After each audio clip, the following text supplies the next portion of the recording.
सो है गाइज, तो ऐसे हैं आप लोग। आई होप आप सभी अच्छे होंगे। तो गाइज बहुत सारे लड़कों का कमेंट्स आ रहे थे कि सर आप 8 क्लास का भी मैथ्स पढ़ाओ, 8 क्लास का भी मैथ का लेक्चर्स वीडियोज अपने चैनल पर ला। हम बहुत सारे लड़के पढ़ेंगे। बहुत सारे कमेंट्स मैंने देखा था, मैंने भी उन कमेंट को एक्सेप्ट करके मैंने भी डिसाइड किया कि अब हमारे चैनल पर 8 क्लास का भी मैथ लेक्चर्स वीडियो जाएंगे। देखो हम एक्चुअली में क्लास 11th 12th का मैंने मैथ्स पढ़ाते हैं, ठीक है ना। तो देखो 8 और 9 का इसलिए लेक्चर्स वीडियोज नहीं बना रहे थे क्योंकि 11th और 12th के लेवल से देखते हैं ना, तो बहुत मैंने एकदम हौला हौला, यानी 8 और 9 में केवल बेसिक चीज़ ही पढ़ना है तो बहुत हौला हौला लगता है, ठीक है ना। इसलिए मैं इन सभी लेक्चर्स वीडियोज नहीं ला पा रहे थे, नहीं बनाने का मन कर रहा था कि इतनी आसान चीज़ें कोई नहीं पढ़ेगा, ठीक है ना। लेकिन ऐसा नहीं है, जो 8 क्लास के बच्चे हैं उन जो 8 क्लास का सिलेबस है उन्हीं को अभी वो भारी लगता होगा, ठीक है ना। वो भी बच्चे अगर 8 9 10 पास करके 11th 12th में चले जाएंगे तो उनको भी 8 9 का चीज़ें आसान लगने लगेगा, ठीक है ना। तो जो बच्चे अभी जिस क्लास में उनको ही वो चीज़ भारी लगता है, ये मैंने एनालाइज किया, ठीक है ना। तो मैंने भी ये डिसाइड किया कि अब हमारे चैनल पर 8 क्लास का भी मैथ का लेक्चर्स वीडियो जाएंगे। तो देर किस बात की, हमारे चैनल को अभी सब्सक्राइब कीजिए और सब्सक्राइब करके बेल आइकन प्रेस कर ऑल पर भी क्लिक कर लेना ताकि हमारी सभी वीडियो आपके पास पहुंच सके। और हाँ, इस वीडियोज़ को लाइक करके और इस वीडियोज़ को अपने दोस्तों के पास शेयर करना भी ना भूलिएगा। तो आइए इस लेक्चर्स को करते हैं शुरू। तो देखो हमने क्लास 8 का हमने पहले एलजेब्रा से शुरू किया, ठीक है ना। आपका एलजेब्रा चैप्टर 9 से शुरू होता है, ठीक है ना। तो चैप्टर 9 में आपका पढ़ना है एलजेब्रिक एक्सप्रेशन एंड आइडेंटिटीज। तो देखो इसको हम एकदम बेसिक से पढ़ाएंगे, आपको एकदम बेसिक से बताएंगे ताकि कोई भी बच्चा अगर आज तक मैथमेटिक्स नहीं पढ़ा होगा उसको भी समझ में आएगा, ये गारंटी देते हैं, ठीक है। तो वीडियो को लास्ट तक बने रहिएगा, वीडियो बड़ा इंटरेस्टिंग होने वाला है। तो आइए इस सफ़र को करते हैं शुरू। तो देखो इसमें पहले एल्जेब्रिक एक्सप्रेशन हम कहते हैं किसको, ये समझेंगे। तो देखो एकदम बेसिक लेवल से समझिएगा। तो देखो जैसे हम आपसे पूछें कि 3 + 2 क्या होगा, तो कहिएगा 5, कहिएगा इसमें कौन सी बड़ी बात है, 3 + 2 5 होगा। तो देखो हम कुछ और समझाना आपको चाह रहे हैं, ठीक है ना। आपको एक स्टेज से दूसरे स्टेज पर ले जाना चाह रहे हैं, ध्यान से समझिएगा। जैसे आपसे पूछे 3 - 2 क्या होगा 1, 3 × 2 क्या होगा अब 6। अगर आपसे पूछे 4/2 क्या होगा, यानी 4/2 क्या होगा, तो कहिएगा 2, ठीक है। यानी देखिएगा दो नंबर्स को हम जोड़ घटा गुना भाग कर रहे हैं तो यहाँ एक उसका रिजल्ट में क्या आ रहा है, एक नंबर्स आ रहा है, ठीक है ना। उसी प्रकार अगर हम आपसे पूछे कि 3 + x क्या होगा, तो क्या इसका वैल्यू आप बता सकते हो, इसका एग्जैक्ट वैल्यू आप बता सकते हो? नहीं ना, क्योंकि x का वैल्यू हमें मालूम नहीं है कि x एग्जैक्ट वैल्यू क्या है, ठीक है। उसी प्रकार अगर हम आपसे पूछे कि 5 - x क्या होगा, तो इसका भी वैल्यू आप बता सकते हो एग्जैक्ट क्या होगा।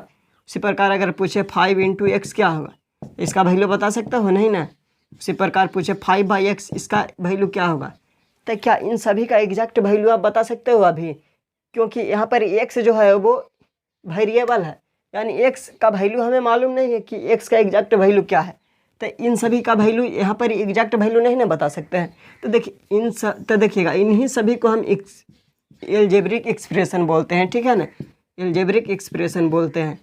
देखो एल्जेब्रिक एक्सप्रेशन का मतलब समझिएगा। एल्जेब्रिक का मतलब अल्फ़ाबेट लेटर्स को नंबर्स के साथ जोड़ना घटाना गुना भाग करने पर जो एक्सप्रेशन आता है उसी को एल्जेब्रिक एक्सप्रेशन बोलते हैं, ठीक है ना। यानी इन सभी नंबर्स, इन सभी एक्सप्रेशन जो आया इन्हीं सभी को हम एल्जेब्रिक एक्सप्रेशन बोलते हैं। तो देखिएगा इन सभी को हम एल्जेब्रिक एक्सप्रेशन नहीं बोलेंगे। क्यों नहीं बोलेंगे? देखिएगा यहाँ 2 नंबर्स को जोड़ रहे हैं तो देखिएगा रिजल्ट में एक तीसरा नंबर आ जा रहा है, ठीक है ना। लेकिन यहाँ पर ही 2 को हम जोड़ने पर क्या तीसरा एग्जैक्ट वैल्यू आ रहा है? नहीं ना। क्या इसका हम एग्जैक्ट वैल्यू बता सकते हैं? नहीं ना। तो देखिएगा यानी इसको हम यहाँ पर हम इसको एल्जेब्रिक एक्सप्रेशन नहीं बोलेंगे, लेकिन इन सभी को हम एल्जेब्रिक एक्सप्रेशन बोलेंगे, ठीक है ना। तो देखो इसमें एक चीज़ और है कि वेरिएबल और कांस्टेंट। देखिएगा जैसे समझिएगा यहाँ पर हम लिख रहे हैं 5 + x। तो देखो इसको हम बोलते हैं जो नंबर्स होता है उसको हम बोलते हैं कांस्टेंट, ठीक है ना, कांस्टेंट। देखिएगा कांस्टेंट हम कहते हैं किसको, समझिएगा ध्यान से, इसको बोलते हैं वेरिएबल, इसको बोलते हैं वेरिएबल। देखो ध्यान से समझना ये दोनों बात, ये चीज़ मुझे भी बहुत कंफ्यूज किया था, ठीक है ना। मुझे 11th में जाकर ये चीज़ समझ में आया था कि कांस्टेंट वेरिएबल एक्चुअली में कहते हैं किसको। तो देखो कांस्टेंट का मतलब हम कांस्टेंट उसको बोलते हैं इसका वैल्यू चेंज नहीं हो सकता है। जैसे देखिएगा यहाँ पर 5 है, तो क्या 5 का वैल्यू आप 4 लिख सकते हो? नहीं ना, यानी कुछ भी हो जाएगा तो 5 के ही बराबर होगा। क्या 5 का वैल्यू 2 के बराबर हो सकता है? नहीं ना। तो इसी को कांस्टेंट बोलते हैं। कांस्टेंट का मतलब जो चेंज नहीं होगा, ठीक है ना, उसी को हम कांस्टेंट बोलते हैं। इसको वेरिएबल जैसे यानी सभी अल्फ़ाबेट जो लेटर्स होता है उन सभी को वेरिएबल्स बोलते हैं, जो सभी नंबर्स होता है उन सभी को कांस्टेंट बोलते हैं। कांस्टेंट का मतलब कि जो चेंज नहीं होगा उसी को कांस्टेंट बोलते हैं। ये जैसे वेरिएबल का मतलब जो वैल्यू चेंज होगा, जैसे देखिएगा यहाँ x है तो x का वैल्यू कुछ भी हो सकता है, 1 हो सकता है, 2 हो सकता है, 3 हो सकता है, 5 4, यानी x का वैल्यू जो लीजिएगा वो हो जाएगा, ठीक है ना। लेकिन क्या 5 का वैल्यू 5 के जगह पर अब 2 ले सकते हो? नहीं ना, 5 का वैल्यू 5 रहेगा। तो यानी जो सभी नंबर्स होता है उन सभी नंबर्स को हम कांस्टेंट होता है, यानी ऑल नंबर्स कांस्टेंट होता है और ऑल अल्फ़ाबेट लेटर्स होता है वो वेरिएबल होता है, ठीक है ना। यहाँ पर हम लिख देते हैं ऑल नंबर्स और all letters all alphabet letters होता है वो सभी वेरिएबल होता है, ठीक है। तो देखो पूरा कंक्लूजन निकल कर के आया यानी अलजेब्रिक एक्सप्रेशन हम कहते हैं किसको? तो किसी नंबर्स को लेटर के साथ यानी अल्फ़ाबेट लेटर्स के साथ उसको जोड़िएगा, घटाइएगा या मल्टीप्लाई कीजिएगा या डिवाइड कीजिएगा, यानी ऑपरेशन करने पर, ऑपरेशन हम जोड़ घटा गुना भाग इन सभी को ऑपरेशन बोलते हैं, ठीक है ना। तो किसी नंबर्स को अल्फ़ाबेट लेटर्स के साथ ऑपरेशन कीजिएगा, जो एक्सप्रेशन आएगा उसी को हम अलजेब्रिक एक्सप्रेशन बोलते हैं, ठीक है ना। अलजेब्रिक का मतलब अल्फ़ाबेट लेटर्स को नंबर्स के साथ ऑपरेशन करना, उसी को हम अलजेब्रिक एक्सप्रेशन बोलते हैं, ठीक है ना। आई होप ये अलजेब्रिक एक्सप्रेशन का फंडा आपको समझ में आया होगा, ठीक है। इसके बाद हम बढ़ते हैं अगले, जैसे ये 5 + 6 ये आपका अलजेब्रिक एक्सप्रेशन है ना। तो देखिएगा इसका वैल्यू अभी नहीं बता सकते, इसका वैल्यू कि इसका एग्जैक्ट वैल्यू क्या होगा। अब यहीं पर ही हम कह देते हैं कि वेन x = 2, यानी जब x का वैल्यू 2 है तब इसका वैल्यू क्या होगा। अब इसका वैल्यू आप बता सकते हो, जाहिर सी बात है कि x का वैल्यू 2 है तो अब एक्सप्रेशन का वैल्यू क्या बोलिएगा? 7 नहीं बोलिएगा। जब x का वैल्यू 2 है तो इसका वैल्यू क्या होगा? 7, ठीक है ना। उसी प्रकार जैसे हम कहेंगे कि वेन x का वैल्यू 3 है तो अब इसका वैल्यू क्या होगा? 8, ठीक है ना, 8। अब इसका वैल्यू 8 हो जाएगा। उसी प्रकार हम कहें कि वेन x = 10, जब x का वैल्यू 10 है तो इसका वैल्यू क्या होगा? जाहिर सी बात है 15। तो देखो यानी किसी भी अलजेब्रिक एक्सप्रेशन का बहुत सारा वैल्यू यानी इन्फिनाइट वैल्यू पॉसिबल है, ठीक है ना। यानी किसी भी अलजेब्रिक एक्सप्रेशन का बहुत सारा वैल्यू पॉसिबल है। जैसे देखो, जैसे यहाँ x का वैल्यू अगर हम 15 ले लें कि x का वैल्यू 15 है तब इसका वैल्यू क्या होगा? 20 हो जाएगा, ठीक है ना। समझ में आया विद्यार्थी? देखिएगा अब हम यहाँ पर ही सीखेंगे फैक्टर्स। हालांकि प्रीवियस क्लास में आप पढ़े होंगे फैक्टर्स के बारे में, ठीक है ना। तो देखो यहाँ पर आपको अलजेब्रिक एक्सप्रेशन का फैक्टर पढ़ना, ठीक है। तो देखो प्रीवियस क्लास का ही हम एक बार पहले रिवाइज करते हैं। फैक्टर्स हम कहते हैं किसको? जैसे हम आपसे पूछे कि 24 का फैक्टर क्या होगा। फैक्टर्स का मतलब क्या हुआ कि इसको छोटे छोटे पार्ट में मल्टीप्लाई के रूप में लिखिए, यही ना होता है फैक्टर विद्यार्थी। तो जैसे इसका फैक्टर लिखिएगा तो क्या हो जाएगा? फैक्टर्स ऐसे नहीं निकालने आता है तो ऐसे कीजिए ना विद्यार्थी, 2 से 12 दूनी 24, 2 से 2 छः 12, 2 से 2 तिया 6, क्या आ गया इसका फैक्टर? 2 × 2 × 2 × 3, यही आपका फैक्टर हो गया, ठीक है। अब देखो अलजेब्रिक एक्सप्रेशन का फैक्टर क्या होगा। जैसे हम आपसे पूछें कि 10x/², हम इसको अगर कहें कि फैक्टर में लिखिए तो कैसे लिखिएगा? तो देखिएगा, तो पहले यहाँ 10 का फैक्टर लिखिएगा तो 10 का फैक्टर 2 × 5। अब देखिएगा यहाँ x है तो यहाँ × x, यहाँ y² है यानी y का पावर 2 है तो यहाँ y × y लिखेंगे, ठीक है ना। यानी y × y² हो जाएगा ना। तो यही हो गया इसका फैक्टर से। जैसे देखिएगा एक ठो और दिखाते हैं, जैसे 12x³ 4, इसका फैक्टर लिखिए, इसको फैक्टराइज करके लिखिए। तो कैसे लिखेंगे? 2 × 3, इसको यहाँ x³ है तो यहाँ 3x मल्टीप्लाई में होगा, ठीक है ना। यहाँ y⁴ है तो यहाँ 4y मल्टीप्लाई में होगा, ठीक है ना। यही हो गया फैक्टर इसका, ठीक है।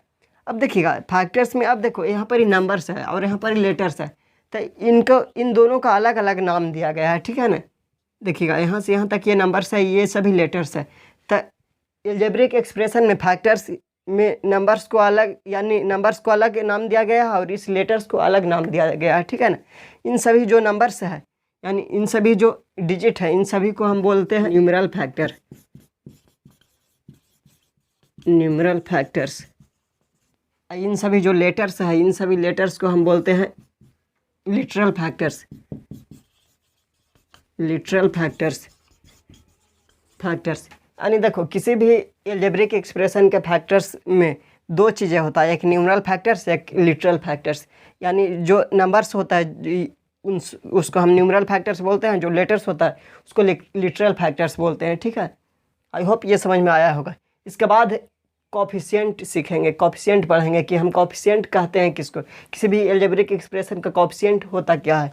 तो देखो जैसे हम इसी को मिटा कर यहाँ पर बताते हैं। देखिएगा हम कॉफिशिएंट कहते हैं किसको, जैसे देखिएगा हम यहाँ पर एक ले लेते हैं 14x/², ठीक है ना। इसको अगर हम फैक्टर्स में तोड़ेंगे तो क्या लिखेंगे, 2 × 7 × x × y, यही लिखेंगे, ठीक है ना। ये जो नंबर्स हुआ इसको हम क्या बोलेंगे, न्यूमरल फैक्टर्स, न्यूमरल फैक्टर्स। इसको लिटरल फैक्टर्स बोलेंगे, ठीक है ना, लिटरल फैक्टर्स बोलेंगे, ठीक है। तो देखिएगा जो न्यूमरल फैक्टर्स होता है, यानी किसी भी एल्जेब्रिक एक्सप्रेशन में जो न्यूमरल फैक्टर्स होता है, यानी उसी को हम बोलते हैं कॉफिशिएंट, ठीक है ना। यानी एक्सप्रेशन में जो नंबर्स मल्टीप्लाई में होता है उसी को हम क्या बोलते हैं, कॉफिशिएंट। नहीं समझ में आया। जैसे देखिएगा इसका न्यूमरल फैक्टर क्या है विद्यार्थी, 14, 2 × 7 यानी 14, तो यही आपका हो गया कॉफिशिएंट। इसका कॉफिशिएंट क्या कहलाएगा, 14। अगर इसका कॉफिशिएंट अगर लिखें, कॉफिशिएंट इसका अगर लिखें तो क्या कहलाएगा, 14। जैसे देखिएगा यहाँ पर ही अगर इसका कॉफिशिएंट का बात करें तो यहाँ पर इसका कॉफिशिएंट क्या होगा, 12, ठीक है ना। यानी जो लेटर्स के साथ, अल्फ़ाबेट लेटर्स के साथ जो मल्टीप्लाई में जो नंबर्स रहेगा उसी को हम क्या बोलते हैं, कॉफिशिएंट। या दूसरे भाषा में अगर आपको समझाएं तो जो न्यूमरल फैक्टर्स होता है उसी को हम कॉफिशिएंट बोलते हैं, ठीक है। देखिएगा ये इसको न्यूमरल फैक्टर बोलेंगे, इसको लिटरल फैक्टर। तो न्यूमरल फैक्टर ही ना है, 2 × 4 = 12, तो इसका कॉफिशिएंट अगर इसका बोलेंगे तो क्या बोलेंगे, 12, ठीक है ना, होगा ना। नहीं समझ में आया। जैसे देखिएगा हम आपको 5xy³ इसका अगर कॉफिशिएंट अगर आपसे पूछे तो इसका कॉफिशिएंट क्या होगा, 5 होगा, ठीक है ना। यानी जो अल्फ़ाबेट लेटर्स के साथ जो मल्टीप्लाई में जो नंबर्स रहेगा वही कॉफिशिएंट उसका कहलाएगा, ठीक है ना। उसी प्रकार अगर हम इसका पूछे -3x³ इसका अगर कॉफिशिएंट पूछे तो क्या कहलाएगा, 3 नहीं है, यहाँ -3 है, -3 इसका कॉफिशिएंट होगा, ठीक है ना, साइन के साथ। यानी केवल हम क्या बोले कि जो अल्फ़ाबेट लेटर्स है उसको छोड़कर जो उसके साथ जो नंबर्स मल्टीप्लाई में रहेगा उसको कॉफिशिएंट बोलेंगे, ठीक है ना। लेकिन साइन के साथ यहाँ पर -3 है तो इसका कॉफिशिएंट क्या कहलाएगा, -3, ठीक है। आई होप कॉफिशिएंट आपको समझ में आया होगा। अब इसके बाद आपको पढ़ना है टर्म्स। अब देखो हम टर्म अब समझते हैं कि टर्म हम कहते हैं किसको, यानी किसी भी एल्जेब्रिक एक्सप्रेशन का हम टर्म किसको बोलेंगे। तो देखो जैसे हम यहाँ पर एक एल्जेब्रिक एक्सप्रेशन आपको ले रहे हैं 5 + x।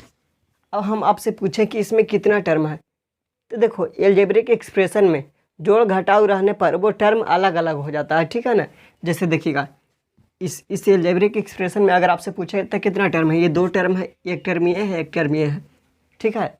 उसी प्रकार जैसे यहाँ पर ये देखो जैसे 5 + 5 इसमें पूछे कि इसमें कितना टर्म है, तो इसमें आपका एक ही टर्म है, इसमें 2 टर्म नहीं बोलेंगे, यहाँ पर एक ही टर्म है क्योंकि 5 + 5 क्या हो जाएगा, 10 हो जाएगा। यानी देखिएगा टर्म अलग अलग कब होता है, जब 2 डिफरेंट चीज़ हो। जैसे देखिएगा ये नंबर्स है, ये लेटर्स है, यानी जैसे देखो ये नंबर्स है, ये एक लेटर्स है, तो ये एक अलग टर्म हो गया, ये एक अलग टर्म हो गया। तो यानी इस पूरे एक्सप्रेशन में कितना टर्म है, 2 टर्म है, ठीक है ना। उसी प्रकार जैसे देखिएगा यहाँ पर 5 - x लिख रहे हैं, इस एक्सप्रेशन में भी आपका 2 टर्म है, ये एक टर्म ये है, एक टर्म ये है, ठीक है ना। उसी प्रकार अगर आपसे पूछे कि 5 × x इसमें कितना टर्म है, इस एक्सप्रेशन में कितना टर्म है, तो इस एक्सप्रेशन में एक ही टर्म है, ठीक है ना। देखो इस एक्सप्रेशन में 2 टर्म नहीं है, एक ही टर्म है। या अगर आपसे पूछे 5/x इस एक्सप्रेशन में कितना टर्म है, तो एक ही टर्म है, इसमें 2 टर्म नहीं है। देखो 2 टर्म कब होता है, हम आपको एक सिंपल भाषा में समझा रहे हैं। देखिएगा 2 टर्म यानी किसी भी एक्सप्रेशन में टर्म अलग अलग कब होता है, जब वो डिफरेंट चीज़ हो। जैसे देखो ये एक नंबर्स है, ये एक लेटर्स है, तो ये एक अलग चीज़ हो गया, ये एक अलग चीज़ हो गया, यानी इसमें दो चीज़ है, ठीक है ना। इसमें भी दो चीज़ है। तो देखो ये दोनों मल्टीप्लाई में है, मल्टीप्लाई में होने का मतलब क्या है, ये मिलकर एक चीज़ हो गया। देखो 5 इंटू एक्स मल्टीप्लाई में होने का मतलब क्या हो गया, मिक्स हो गया, मिक्स होकर एक चीज़ बन गया था, यानी इसमें टोटल कितना टर्म है, एक टर्म है। देखो इसमें ये एक अलग टर्म है, ये एक अलग टर्म है, दो टर्म है, ठीक है। नहीं समझ में आया विद्यार्थी? जैसे देखो 3x + y + 3, अब इसमें आपसे पूछे कि इसमें टोटल कितना टर्म है, तो इसमें 3 टर्म है विद्यार्थी, जाहिर सी बात है। देखो ये एक अलग टर्म, ये एक अलग चीज़ है, ये एक अलग चीज़ है। देखिएगा इसमें x है, इसमें y है, इसमें नंबर्स है, यानी ये एक अलग चीज़ है, ये एक अलग चीज़ है, ये एक अलग चीज़ है, यानी इस एक्सप्रेशन में टोटल कितना टर्म है, 3 टर्म है ना। अगर आपसे पूछे कि 5x + 2x इसमें कितना टर्म है, तो इसमें एक ही टर्म है 5x 2x, यानी दोनों तो एक ही चीज़ है। ये 5x है, ये 2x है, यानी ये भी एक ही चीज़ ना है विद्यार्थी। देखो 5x + 2x क्या हो जाएगा, 7x, यानी इसमें एक ही टर्म है, ठीक है ना। देखो यहाँ पर आपको समझना ये चीज़ ज़रूरी है विद्यार्थी। इसके बाद आपको एडिशन, सब्ट्रैक्शन, मल्टीप्लिकेशन, आपको अलजेब्रिक एक्सप्रेशन का पढ़ना है, तो इसी पर पूरा डिपेंड है आपका, ठीक है ना। तो देखो जैसे देखिएगा हम आपसे पूछे 3x² + 5x², इसमें कितना टर्म है, तो जाहिर सी बात है इसमें एक ही टर्म है। 3x² 5x² क्या लिख सकते हैं, 8x² लिख सकते हैं ना। जैसे देखिएगा हम यहाँ पर ही पूछे x + y + z, इस एक्सप्रेशन में कितना टर्म है, तो एक्सप्रेशन में 3 टर्म है, और क्या, ये एक अलग टर्म है, ये एक अलग, ये एक अलग, यानी 3 टर्म है, और क्या, ठीक है ना। आई होप ये चीज़ आपको समझ में आया होगा। अब इसके बाद देखिएगा टर्म्स आपका में बहुत सारा पढ़ना है। एक माइनोमियल टर्म्स होता है, एक बाइनोमियल होता है, एक ट्राइनोमियल होता है, क्वाड्रिनोमियल होता है, एक पॉलिनोमियल होता है, ठीक है ना। यानी टर्म्स में आपको बहुत सारा उसका टाइप्स है, ठीक है ना। तो देखिए इन सभी को हम बारी बारी से आपको बताते हैं। देखो मोनोमियल हम कहते हैं किसको, मोनोमियल का मतलब वैसा एक्सप्रेशन जिसमें ओनली 1 टर्म हो, केवल एक टर्म हो, उसी को हम मोनोमियल बोलते हैं, ठीक है ना। जैसे देखिएगा हम यहाँ लिख रहे हैं 2, ये आपका मोनोमियल है, इसमें केवल एक ही टर्म है। अब आप कहिएगा कि सर ये तो केवल ये तो नंबर से, ये एक्सप्रेशन है कहाँ, ये एक्सप्रेशन नहीं है विद्यार्थी। क्या 2 को हम 2 × 1 लिख सकते हैं, इसको हम लिख सकते हैं 2 × x⁴ आ गया ना, इन लेटर्स आ गया ना, लेटर्स के साथ ये कंबाइन हो गया ना। अब इसको तो बोलेंगे, इसको तो बोलेंगे, इसको तो बोलेंगे अलजेब्रिक एक्सप्रेशन, तो इसी को नहीं लिखे विद्यार्थी, यानी सभी नंबर्स आपका अलजेब्रिक एक्सप्रेशन है, ठीक है ना। इसी प्रकार जैसे आपका x देखिएगा इसमें भी एक ही टर्म है, ठीक है ना, x², 5x, 7x, ये सभी आपका मोनोमियल टर्म्स है। उसके बाद बाइनोमियल में देखिएगा जैसे x + y, ये आपका इसमें 2 टर्म है, ठीक है ना। 3x + 5, इसमें भी आपका 2 टर्म है, x² + y², इसमें भी आपका 2 टर्म है, ठीक है। अब देखिए ट्राइनोमियल का मतलब वैसा एक्सप्रेशन जिसमें 3 टर्म हो, ठीक है, उसी को हम ट्राइनोमियल बोलते हैं। जैसे देखिएगा x + y + z, इसको हम ट्राइनोमियल बोलेंगे, ठीक है ना। x² + y² + z², इसको हम ट्राइनोमियल बोलेंगे, ठीक है ना। क्वाड्रेट्रिनोमियल का मतलब वैसा एक्सप्रेशन जिसमें 4 टर्म हो, उसी को हम क्वाड्रेट्रिनोमियल बोलते हैं, ठीक है। जैसे देखिएगा x + y + z + p, ये आपका क्वाड्रेट्रिनोमियल हो गया। जैसे a + b + c + d लिखे, ये आपका क्वाड्रेट्रिनोमियल हो गया, ठीक है ना।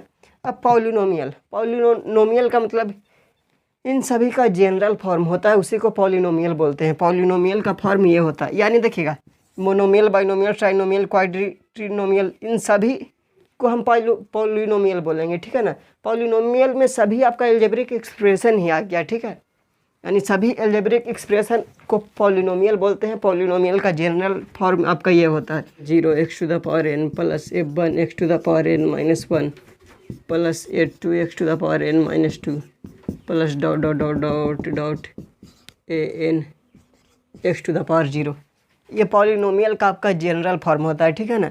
जहाँ a0, a1, a2, a3 आपका कांस्टेंट होगा, और n, n-1, n-2 ... ये आपका इंटीजर होगा, ठीक है ना। ये पॉलिनोमियल का ये जनरल फॉर्म होता है, ऐसे समझिए। यानी सभी अलजेब्रिक एक्सप्रेशन, जितना भी अलजेब्रिक एक्सप्रेशन हुआ उसको हम जनरल रूप में पॉलिनोमियल बोलते हैं, ठीक है ना। आई होप ये चीज़ आपको समझ में आया होगा, ठीक है। अब इसके बाद आपको लाइक और अनलाइक टर्म्स पढ़ना है, ठीक है ना। वो बहुत इम्पोर्टेंट है, उसी पर आपको अलजेब्रिक एक्सप्रेशन का एडिशन, सब्ट्रैक्शन, मल्टीप्लिकेशन, डिवीजन सब उसी पर आपका डिपेंड करता है, ठीक है। तो इसके बाद आपको आगे आपको बताते हैं। आइए मेरे दोस्तों, अब आपको लाइक और अनलाइक टर्म आपको सिखाते हैं कि लाइक टर्म और अनलाइक टर्म हम कहते हैं किसको, ठीक है। तो देखो आपको नाम से ही दिख रहा होगा कि लाइक टर्म और अनलाइक टर्म किसको कहेंगे। लाइक टर्म का मतलब क्या हुआ कि जो समान टर्म होगा उसको लाइक कहेंगे, अनलाइक का मतलब जो असमान टर्म होगा उसको असमान टर्म कहेंगे, ठीक है। देखिएगा जैसे आपको कुछ एग्जाम्पल लेकर दिखा रहे हैं, जैसे देखिएगा यहाँ एक्स स्क्वायर लिख रहे हैं, एक्स बीच में कॉमा दे रहे हैं, ठीक है ना, 5/। अब देखिएगा, अब देखो यहाँ पर ये एक्स स्क्वायर है, समझिएगा। लाइक टर्म हम पहले कहते हैं किसको, तो लाइक टर्म कहने का मतलब कहते हैं किसको, जैसे देखिएगा 5x square 5x³ 3x³, like term हम कहते हैं किसको। तो देखो पहले समझिएगा, किसी भी अलजेब्रिक एक्सप्रेशन में दो चीज़ होता है, एक न्यूमरल फैक्टर, एक लिटरल फैक्टर। तो किसी भी एक्सप्रेशन में जो लिटरल फैक्टर समान है, यानी जब लिटरल फैक्टर समान है तब उसको हम लाइक टर्म से बोलेंगे, ठीक है ना। देखिएगा जैसे इस टर्म में और इस टर्म में आपका लिटरल फैक्टर समान है। देखिएगा इसमें लिटरल फैक्टर क्या है, x³, इसमें लिटरल फैक्टर क्या है, x³ है ना विद्यार्थी। तो इन दोनों को हम लाइक टर्म बोलेंगे, ठीक है ना। लाइक टर्म का मतलब जिसमें लिटरल फैक्टर समान है। लिटरल फैक्टर का मतलब क्या हुआ, अल्फ़ाबेट वाला जो लेटर्स होगा वो सेम है, तो उसको उसको हम लाइक टर्म बोलेंगे, ठीक है ना। लाइक टर्म का मतलब सेम टर्म विद्यार्थी। तो देखो ये भी x³ वाला टर्म है, ये भी x³ वाला टर्म है, तो ये दोनों लाइक टर्म हो गया। और क्या, जैसे बोलेंगे आपसे पूछेंगे 5x स्क्वायर 3y स्क्वायर, क्या ये दोनों लाइक टर्म है, नहीं ना। देखिएगा यहाँ पर एक्स स्क्वायर है, ये y स्क्वायर है। जैसे देखो, जैसे एक्स स्क्वायर को मैंने हम मान लिया कि आम है, मान लो सपोज कर लो कि एक्स स्क्वायर आम है, तो क्या ये y स्क्वायर है, तो क्या एक्स स्क्वायर है, तो तभी ना आम बोलते विद्यार्थी। तो जिससे ये दोनों लाइक हो जाता है। जैसे देखिए x³ को माने आम, तो ये भी आम हो जाएगा, ठीक है ना, क्योंकि ये भी x³ है, तो ये भी आम हो गया, ये भी आम हो गया, तो दोनों तो सेम ही, दोनों तो आम है, तो क्या बोलेंगे, लाइक टर्म बोलेंगे। देखिएगा यहाँ पर एक्स स्क्वायर को माने आम, यहाँ पर y स्क्वायर है, मान लो कि अमरूद, तो क्या आम अमरूद क्या दोनों लाइक हो सकता है, समान हो सकता है, नहीं ना, दोनों अनलाइक, इसको हम अनलाइक टर्म बोलेंगे। नहीं समझ में आना चाहिए। देखो तो देखो यहाँ पर एक्स स्क्वायर है, एक एक्स स्क्वायर वाला टर्म ये है। देखो लाइक का मतलब हुआ कि जो सेम टर्म हो, जिसमें लिटरल फैक्टर सेम हो, उसको लाइक टर्म बोलेंगे। तो देखो इस टर्म में लिटरल फैक्टर क्या है, एक्स स्क्वायर, यहाँ पर न्यूमरल फैक्टर नहीं कुछ तो बन है, लिटरल फैक्टर एक्स स्क्वायर। इस टर्म में देखो लिटरल फैक्टर क्या है, एक्स स्क्वायर, तो ये दोनों लाइक टर्म हो गया, ठीक है ना, हो गया ना। देखो ये x³ हो गया, ये 7x³, ये दोनों लाइक टर्म हो गया। देखो x, अब ये 5y है, तो ये दोनों आपका अनलाइक टर्म हो गया। ये दोनों अनलाइक टर्म, अनलाइक का मतलब समान नहीं है, अलग अलग टर्म है, ठीक है ना, तो उसको अनलाइक टर्म बोलेंगे। नहीं समझ में आया। देखो आपको कुछ और एग्जांपल देते हैं, जैसे देखिएगा 4x³ 5x स्क्वायर, देखो ये एक टर्म हो गया, ये एक टर्म हो गया, क्या ये दोनों लाइक टर्म है विद्यार्थी। अरे नहीं रे बाबा, नहीं है। देखो यहाँ पर लिटरल फैक्टर क्या है, x, यहाँ पर लिटरल फैक्टर क्या है, एक्स स्क्वायर। जब लिटरल फैक्टर किसी भी टर्म का जब लिटरल फैक्टर सेम हो तब हम उसको लाइक टर्म बोलेंगे, ठीक है ना। तो ये लिटरल फैक्टर यहाँ x³ है, यहाँ एक्स स्क्वायर है, तो इसको लाइक टर्म नहीं बोलेंगे, लाइक टर्म नहीं है, यानी अनलाइक टर्म है, ठीक है ना। ये देखो जैसे समझो, हम सिंपल भाषा में समझा रहे हैं। जैसे देखो x³ को हमने मान लिया कि आम है, सपोज कर लो कि ये आम है, ठीक है ना। एक्स स्क्वायर, देखा x³ रहता तभी ना आम बोलते, एक्स स्क्वायर को मान लिया कि अमरूद है, तो देखो ये आम हो गया, ये अमरूद हो गया, तो दोनों डिफरेंट चीज़ हो गया, तो यानी ये दोनों लाइक टर्म नहीं है, यानी अनलाइक टर्म है, ठीक है ना। उसी प्रकार जैसे देखिए 4x³ ये 10x³ है, देखिएगा यहाँ x³ है, यहाँ x³ है, x³ को मान लिया आम, तो ये भी आम हो गया, यानी दोनों सेम चीज़ है, दोनों आम ही है, यानी दोनों को लाइक टर्म बोलेंगे, ठीक है ना। समझ में आया ना। देखो लाइक टर्म नहीं है, वो अनलाइक टर्म है। जैसे देखिएगा 5x स्क्वायर, यहाँ 5y³ ये दोनों अलग अलग चीज़ है, तो इसको हम अनलाइक टर्म बोलेंगे। ठीक है, समझ में आया ना। तो देखो इसके बाद आपको पढ़ना है अलजेब्रिक एक्सप्रेशन का एडिशन, सब्ट्रैक्शन, मल्टीप्लिकेशन और डिवीजन आपको अगले क्लास में पढ़ना, 9th क्लास में पढ़ना। ठीक है ना। तो देखो यहाँ पर ही हम कुछ चर्चा करते हैं, उसके बारे में हिंट दे देते हैं। ठीक है ना। इसका हम अगले लेक्चर्स में वो बात करेंगे, एडिशन, सब्ट्रैक्शन, मल्टीप्लिकेशन आपको अगले लेक्चर्स में उसको पढ़ाएंगे। ठीक है। तो देखिएगा एडिशन, मल्टीप्लिकेशन, सब्ट्रैक्शन किसी भी एक्सप्रेशन का पॉसिबल कब है, समझिएगा। यानी किसी भी एक्सप्रेशन का एडिशन सब्ट्रैक्शन तभी होगा जब वो लाइक टर्म होगा।